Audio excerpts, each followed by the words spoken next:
is up, guys? Welcome to the Silver Underground podcast. We are coming to you live from the only place where I feel safe enough to talk to myself for about an hour or so, my garage. I am your host, Doug, and this is the weekly podcast where I take a look at forgotten, unknown, or critically panned films and decide if it is worth your time or if it is not worth your time. How's everyone doing today? So, first things first, gotta get into some more housekeeping because I just keep fucking up these episodes. So in the last episode, I said that I would put links to all the news stories in whatever description I could find. I was gonna just put it on the YouTube description little area, but of course YouTube has to make everything complicated for newer shows and creators, so I wasn't able to post any links in the description below because I had to verify, and it would have taken I think a day or something like that. And I don't want to make a link tree of every link every week because that's just too much work to put into some little news stories. So I'll figure something out. But for right now, I guess just take my word for it. This is the news. And also, I'm probably not going to talk too much about trailers just because, I don't know, a trailer only gives so much. I can only give my opinion on something that I've seen clips of, I guess. So I'll keep the trailers to a minimum. If there's a big trailer coming out or something, I'll talk about it. But that's basically it. So let's get into this week's news. But actually, before I do that, instead of talking about the trailers, I kind of wanted to talk about the box office because that's always interested me, at least. I could talk shit about movies that didn't do well or praise movies that did well or whatever. But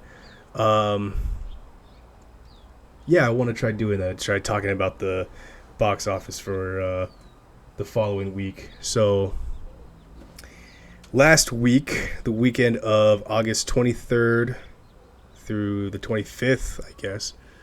I guess we'll do the top 5. So 1, 2, 3, 4, 5, 6 movies came out last week. Gotta refresh the page. And in the top 5, number 5, we got The Forge from Affirm Films. Never heard of this movie before. Don't know what it's about. After graduating from high school without any plans for the future, Isaiah receives a push to start making better life decisions. Poster looks interesting. Yeah, have not heard anything about this movie. Haven't seen any trailers. This is the first time I've even seen a poster for this movie, but it made $6,652,000. Yeah, and it's number 5. Number 4 is Blink Twice. That's that Channing Tatum movie. Distributor isn't available right now, but I think this is that Netflix movie. I remember hearing about it on the news. Made $7,301,000 in the box office, giving it its number 4 spot. This is another movie where I've only heard about it. I know Channing Tatum's in it. I think he's a killer or something. Let's see what this movie's about. When tech billionaire Slater King meets cocktail waitress Frida at his fundraising gala, he invites her to join him and his friends on a dream vacation on his private island. As strange things start to happen, Frida questions her reality. So yeah, mystery thriller. I guess I could have sworn I heard this was a Netflix movie, so maybe they just put it in theaters just to kind of get some money back for it. But it was good enough to get number 4. So number 3 is It Ends With Us. That's the Blake Lively movie, I believe. Yeah, Blake Lively. When a woman's first love suddenly re-enters her life, her relationship with a charming but abusive neurosurgeon is upended and she realizes she must learn to rely on her own strength to make an impossible choice for her future. I know that Blake Lively has some controversy around this movie.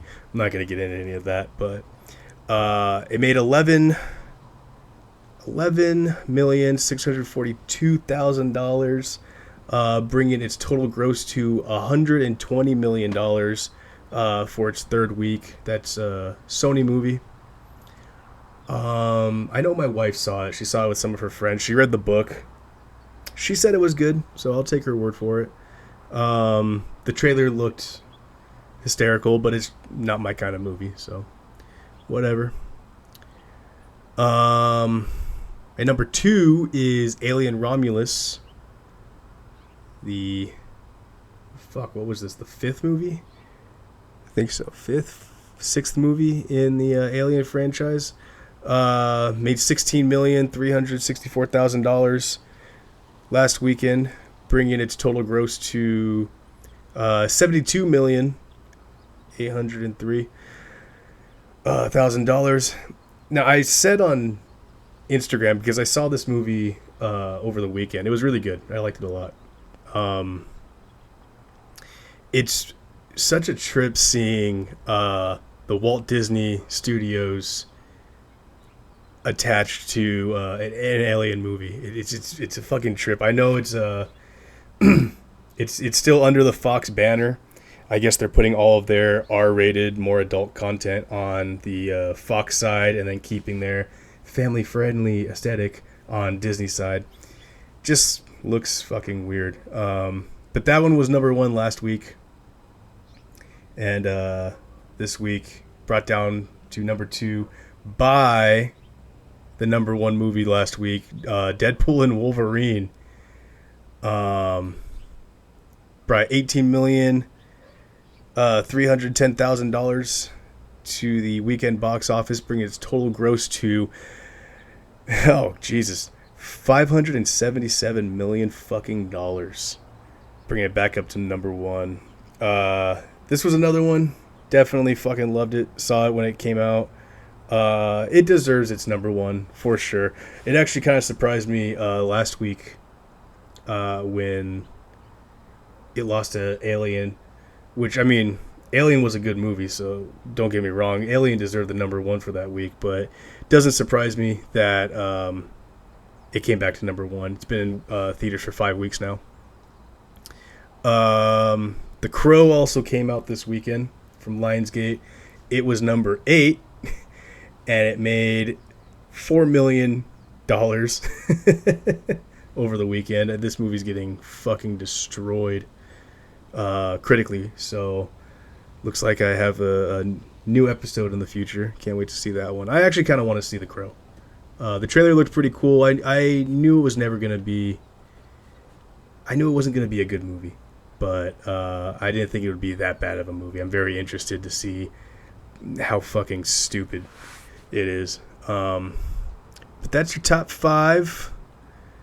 Let's see what else. Twisters came out, number 6. Coraline, 15th anniversary, was number 7. Crow, number 8. Despicable Me 4, which I forgot even came out, that's number 9. And Inside Out 2, been in theaters for 11 weeks. It's still going strong in the top 10. Yeah, that is your weekend box office. And then some other movie came out called Close Your Eyes.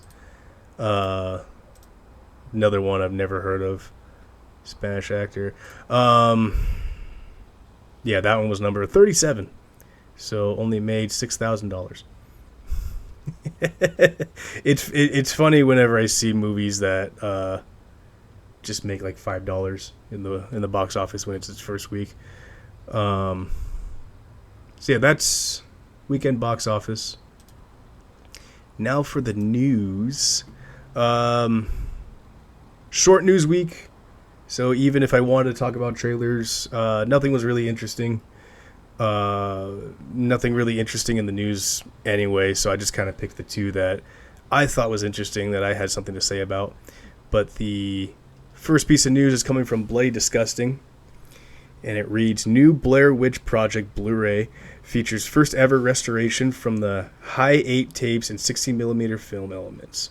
So this company in the UK, Second Sight, is re-releasing this. It's a 2-disc limited edition set for all you DVD heads out there that still buy DVDs. Comes with a ton of special features. Bunch of cool shit that's coming with it too. On top of new audio commentary and alternate endings, bunch of trailers and shit. The DVD itself, or the box itself, is going to be coming with a rigid slipcase with new artwork, a 184-page hardbook cover with archived production materials, and new essays by Stacey Abbott, Becky Dark, Adam Hart, Craig Ian Mann, Mary Beth Andrews, Dr. Cecilia, all the actors that's in it. Heather's journal, and 3 collector art cards. The box set looks pretty cool. If you're a huge fan of Blair Witch, I'd definitely consider picking this one up. Yeah, that box art looks fucking badass. But yeah, it's being transferred from its original prints to HD. I don't know if that is a good thing, because the beauty of the Blair Witch, what makes it actually really effective, is the low quality of it. It really does feel like it was filmed off of a camcorder. The shakiness, this making it all distorted. It just, that's what adds to what makes the Blair Witch, in my opinion. So I don't know how I fully feel about this being restored, especially since it's going to be on I'm assuming this is a 4K thing. It may be better, it may be worse. I feel like it's going to be worse, but it's going to be coming out November 11th. I think you could just pre-order it right now, but super cool. It's also being re-released in theaters. I don't have the dates yet. I don't think it was posted yet, but that would be a cool movie to see in theaters. I was too young when that movie came out.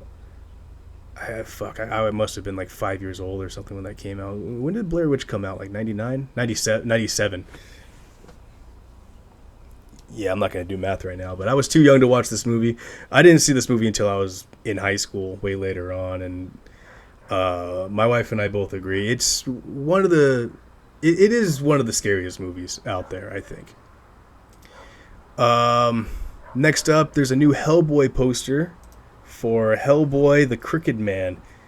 This is the new one. Who's fucking playing Hellboy this time? I should have had that pulled up. So this is Hellboy the Crooked Man. This is a remake, or just a kind of a sequel, or just a continuation. I don't know. But Jack Kesey is playing Hellboy. What was he in? Has he been in anything? He was in Baywatch. He was in 12 Strong, which is a good one. That's basically it. Wasn't anything super notable. But this poster... I just opened like 5 new tabs by accident. This new poster looks like a fucking fan-made Hellboy poster. I saw the trailer for it a while back when it was released. It just looks like some low budget, straight to DVD garbage. This poster doesn't help its case at all. It just, I don't know. The shot of Hellboy is kind of cool, but I don't know if that's the Crooked Man behind him. It just looks cheesy. It looks clearly photoshopped. Just, like a high school project or something. And the tagline is literally just the 4th installment. Like, they are not trying with this movie. I think this is a Millennium movie. I think they're just trying to hold on to the rights to this. But when this tanks and gets poor reviews, I definitely look forward to talking about it.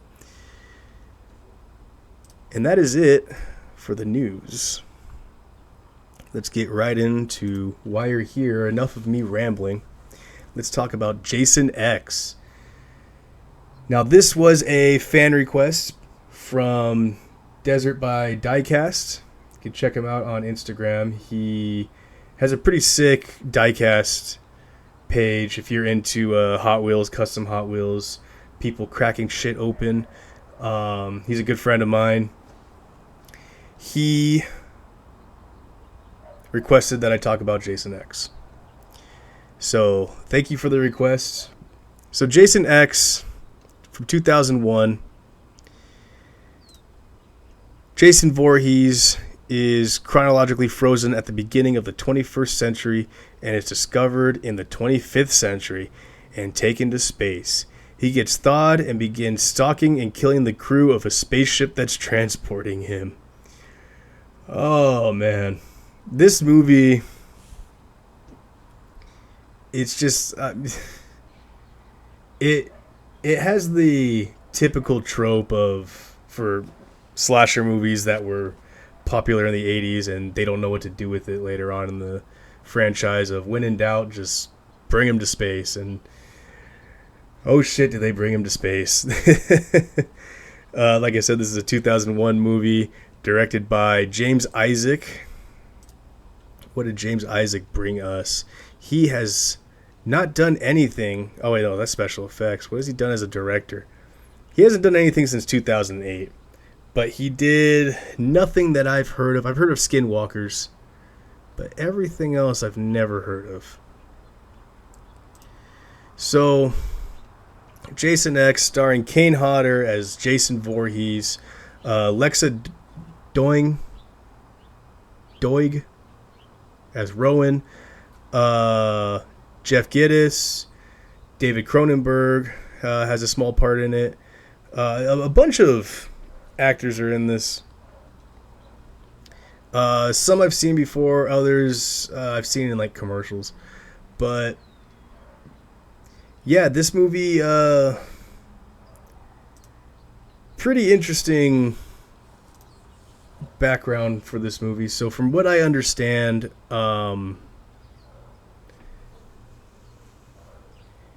New Line eventually bought the rights to Friday the 13th, at least the filming distribution rights to Friday the 13th back in like the mid 90s, and they owned the rights to the character, to Jason and to Crystal Lake, but they didn't own the rights to the name. The name was still owned by the original creator of Friday the 13th. I can't remember his name off the top of my head. So that's why we got Jason Goes to Hell and Jason X. They couldn't say Friday the 13th. They couldn't name anything Friday the 13th, but they can still say Jason. So that's kind of how they got around to it. Eventually, I think they got the rights to it and were able to make the 2009 remake, which I liked a lot. But how was this movie? Well, it starts out like any other early 2000s, I don't want to say high budget, but like Hollywood horror movie. There's just corny, bad CGI, like it's title sequence. It's going through like blood. I mean, it would have been super cheesy maybe 10 years ago, but now I just get like a nostalgic feeling for it. I didn't mind it all too much, but quickly it's like, fuck, this movie is like not even straight to DVD quality. It's like TV movie quality. It's just oddly lit. The acting is so bad, but that's what you expect with a Friday the 13th movie. We see Jason, who is chained up at some research facility. I think it's literally called Crystal Lake Research Lab. Jason looks different. He's played by, like I said, Kane Hodder, who is a huge fan favorite. A lot of people say that is their Jason. He's definitely my Jason. He's one of my favorite Jasons. But he has hair. You can see his eyes, which I know is a pretty controversial thing. Traditionally, in the Friday the 13th movies, when he's wearing his hockey mask, you don't see his eyes. That's what kind of makes him creepy. And here you see at least his one eye, his good eye. I didn't care too much about that. I was more bothered that he had hair. He just looked like a big dude wearing a hockey mask. But of course, he fucking escapes. He slaughters some scientists. But before that, we're introduced to Rowan, who is a scientist person, engineer person.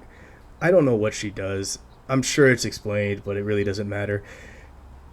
She wants to freeze Jason. She wants to cryogenically freeze him and just kind of keep him imprisoned in a frozen state while this company wants to continue to study him because he has been terrorizing Crystal Lake for the last, I think, 20 years at the time, or at the time of this movie. And he's an unstoppable force.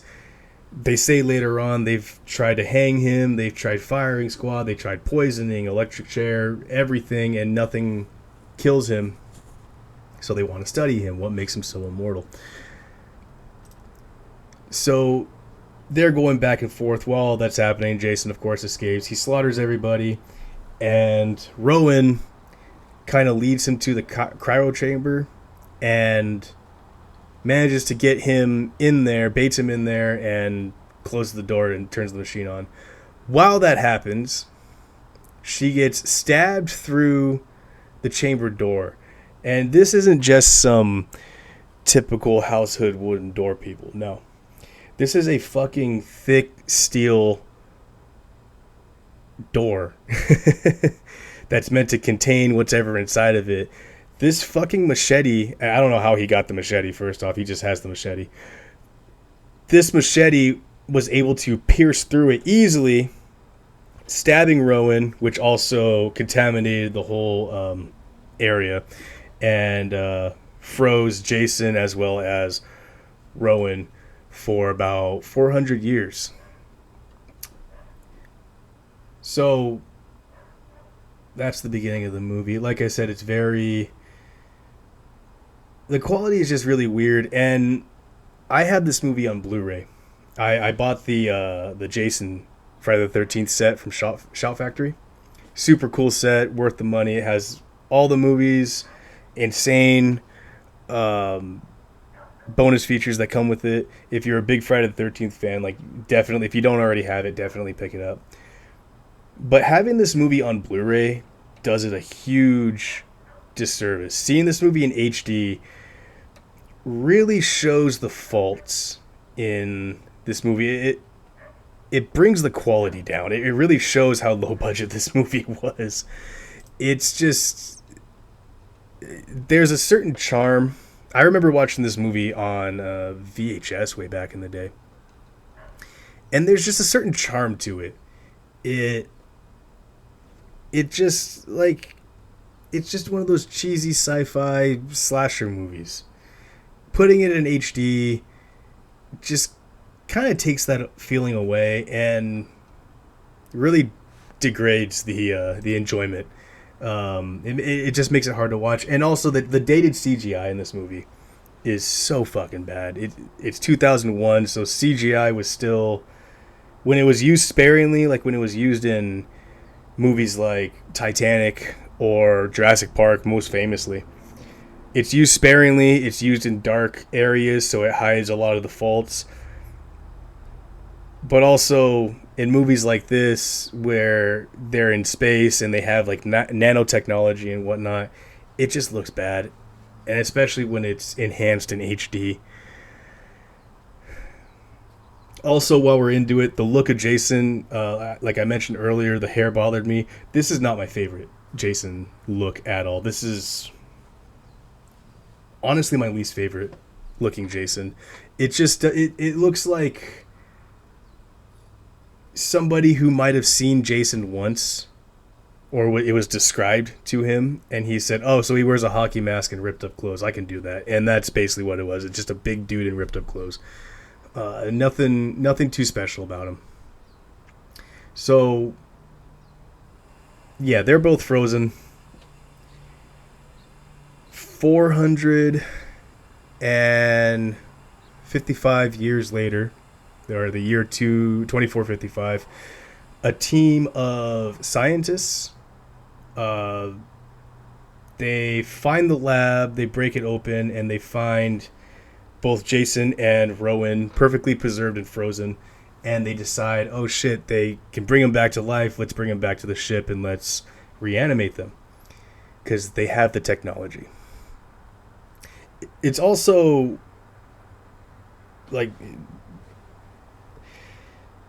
the timeline doesn't make a lot of sense in this movie, and this is where the timeline really started to confuse me because they start naming things that happened in like previous years.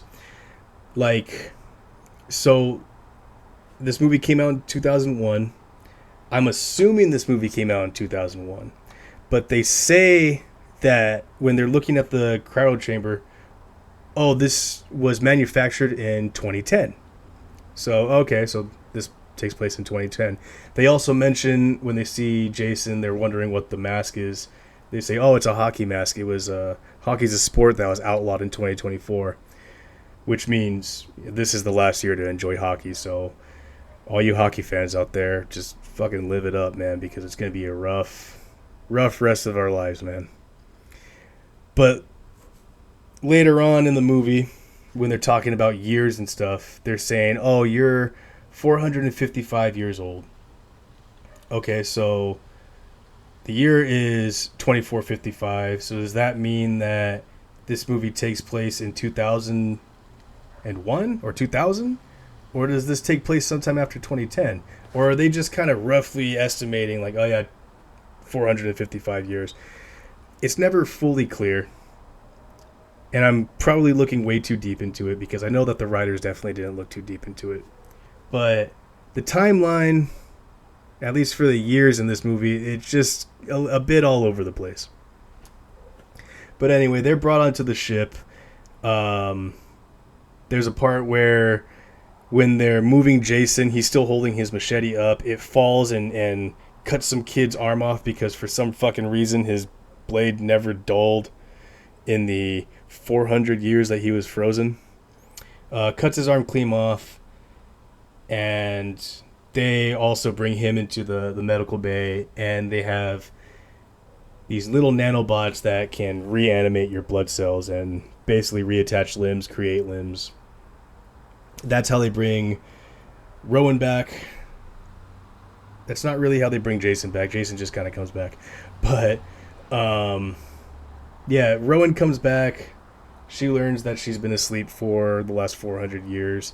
And while all this is happening, there's another group of researchers who they're studying Jason.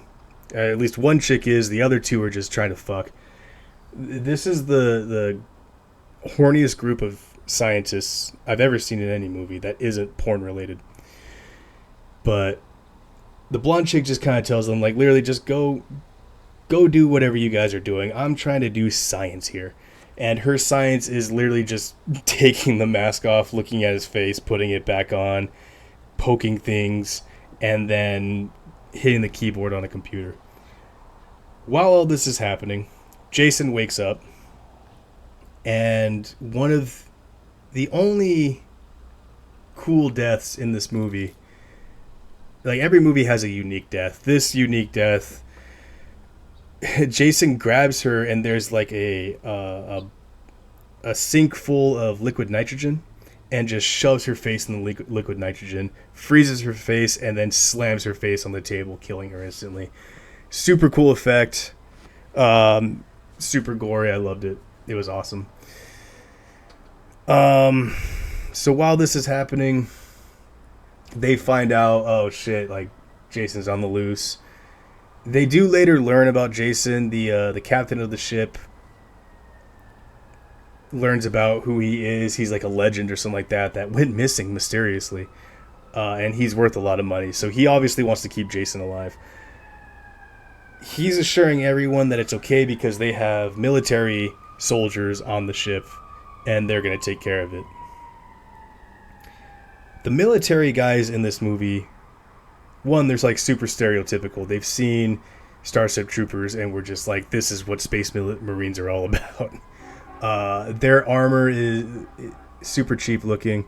The guns just look like plastic Nerf guns or something that just they look stupid. They don't look practical. But they're going around the ship hunting Jason down, and there's a part where they eventually do get Jason, and they're just lined up shooting, but like they're not aiming at Jason. They're just kind of sweeping the ground that Jason is at back and forth with their guns, just wasting ammo. And of course, it doesn't kill Jason. But the BFG is name dropped in this, which was fucking awesome for all you Doom fans out there. Somebody says, grab the BFG. Doesn't look like a BFG, it just looks like a stupid fucking rifle. Anyway, they're all picked off one by one. The main general guy, he was a pretty fun character. His jokes didn't land at all, but he was just super cartoonish and just fucking went for it. He was fun to watch. He goes toe-to-toe with Jason. Of course, he loses. He gets stabbed in the back or impaled by something in the back. And there's a line where he just goes, "Oh, you think one stab is enough to take me down?" And then he just shoves his machete through him. And he goes, "Yep, that'll do it," and then falls to the ground. It was super cheesy, but I loved it. For what it was, I loved it. Also, when they do find Jason, there's like a big anchor for some reason that's suspended. He gets pushed onto it, so Jason's just kind of impaled on this thing, suspended in the air. And the general goes, "Oh, perfect, you got him. Don't take your eyes off of him." And as he says that, the guy literally turns his fucking back to Jason and says, "Don't worry, he's not going anywhere." Immediately fucking dies, because Jason, of course, escapes.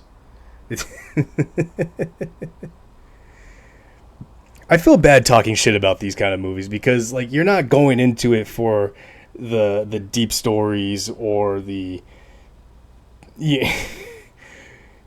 or anything, the groundbreaking acting, anything like that. You're in it for the kills. Unfortunately, the kills are kind of lame for this movie. I know that they had to cut a lot out of this movie to maintain an R rating. That's usually the case for a lot of these movies. It really affects the end result because, like I said, you want to see the kills. You're in it for just how gnarly the deaths can be. And the deaths are really tame or they're just off screen. But that's basically the whole movie. I mean, they just get chased around the ship. Jason hunts them down, picks them off one by one. There's an android in this movie. This chick who I guess this one guy has a relationship with. We also learned, too, I forgot to mention, these aren't scientists. These are students, which I don't get at all. What kind of school will send students to Earth? And apparently Earth is a wasteland now. It doesn't sustain life. They live on Earth 2. What school sends students to a planet where it's, one, super fucking dangerous to go to? You can't breathe the air. There's windstorms. It looks like fucking Mad Max everywhere. And two, what are they studying exactly? Like, they don't get into it at all. And these students are fucking useless. All they want to do is just fuck. But I don't know. We'll see in 455 years what school is like. Maybe they put more money into the budgeting or something. I don't know. But there's an android that fights Jason. She basically, it turns into the fucking Matrix. She has just a random leather suit on and fights him and actually kicks his ass. Ends up killing him. And they think everything is fine and safe. Of course, because we were introduced to the nanobots earlier in the movie. Somehow the nanobots are activated and they latch onto Jason and give him a completely new mask, new suit of armor. And this is Uber Jason. This is the showpiece of the movie. This is when you bring Jason into space, you got to make him look like a fucking robot. And honestly, personally, I know Uber Jason is kind of I wouldn't say like a favorite, but he's liked amongst enough amongst fans. Personally, I don't give a fuck about Uber Jason. He's always been so fucking goofy to me. The red eyes are stupid in my opinion. The mask is cool. I don't like how half of his body is robot and the other half is his overalls or cut up clothes. It never did anything for me. Even when I was younger watching this movie, I always just thought it looked kind of stupid. But we get a cool scene of Jason. He gets like shot out into space, but somehow he latches on to the ship and pokes a hole through the ship, making the air rush out as quickly as possible. Fuck. I understand how science works, and I'm just watching this scene where they're trying to rush for the door while all the air is rushing out. They're getting sucked in through the hole. But wouldn't the whole that whole part of the ship just implode on itself? Maybe not. I don't know. But we do get a cool implied death. One chick is holding on to the floor, and she just looks up and goes, "This fucking sucks." And then she loses her grip and gets sucked in through the hole. I wish we could have seen it. It would have been a cool death. Would have been cheesy as all hell. But the implication, the aftermath, it was pretty cool. Of course, Jason somehow gets into the ship, and they're trying to get to like an escape pod or something. And oh, by the way, the general is still alive somehow. He has a spaceship or a space suit on, and he has to go outside of the ship to rewire some shit while they rewire some shit on the inside and to open the doors to the escape pod. While this is happening, Jason is inching closer to them. He's in like this other room, but there's like a VR room in this in this ship. Early on, a couple characters were playing like a video game. Cool idea. Like I said, the CGI is super dated, so it looks cheesy as hell. But I do like the effect of when it's going on and off. Like there's a wave that kind of goes over you, and you're in whatever environment that it's set to. In order to distract Jason, they set up this environment to be Camp Crystal Lake. And we get bit of a callback to, I believe it was part 6 or part 7, where he kills the chick in the sleeping bag. There's these two chicks that are just like, "You want to smoke some pot with us? How about we drink some alcohol, or we can have premarital sex? Ha ha ha ha." And he just has both of them in the sleeping bag and is just beating the shit out of them. Super funny callback. It was a cool scene, but that scene was one of the better looking parts of the movie, first off. Especially, like I said, in HD, downgrades the whole film. This actually was an upgrade. It looked great, and it kind of just drives home that space isn't the best setting for Friday the 13th. It's, you go into these movies because you want to see a mass killer walk around a forest killing teenagers. And it worked for 7, 8 other movies before this, and the moment they take him out of it, it just doesn't work. You got to keep him in the forest. You got to keep him in the woods somewhere. They got the teenagers right, but putting him in space, it just doesn't work. But yeah, he's finished off with those 2 teenagers in the simulation, and right as he is about to get close to the 2 people trying to escape, I forget what happened. Oh no, they managed to get the door open, but something, there's like a walkway or something that closes in, and the sergeant quickly comes out from space and grabs Jason, pulls him into space, and basically just orbits him towards Earth 2. So, the two remaining survivors, they make it. Jason and the captain or the general, they're just hurtling towards Earth.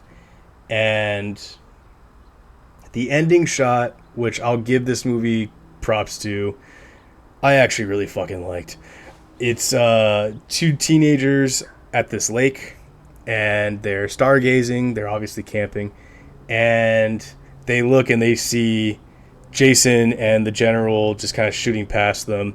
It looks like a shooting star, and they go, "Oh wow, make a wish. Hey, look, it looks like it crashed into the lake. Let's go check it out." And the last shot is the Uber Jason mask just slowly going to the bottom of the lake. I really liked that. I thought, okay, he landed at a lake. Obviously, he's going to terrorize more people on Super Earth or New Earth or fucking whatever, Earth 2. And he's just going to keep doing what he's doing. I like that ending a lot. It left it open enough to my imagination. But that's basically Jason X. How do I put it? As a Friday the 13th movie, it's not my least favorite, but it's definitely in the bottom, I would say bottom 5. No, bottom 3. It's low on my list. As a movie itself, it's not worth your time. Honestly, this movie was a little boring for me. It didn't hold up as well as I remembered. I hadn't seen this movie maybe in 10 years. And 10 years ago, I thought it was fine. Granted, I was probably stoned when I saw it, or drunk when I saw it. Actually, no, I was drunk when I watched this movie a couple days ago for the show. So drinking doesn't really help this movie. Getting stoned probably helps this movie. So if you're planning on getting stoned, which I don't condone drugs, by the way, don't flag me. YouTube, Spotify, anywhere that I'm posting this on.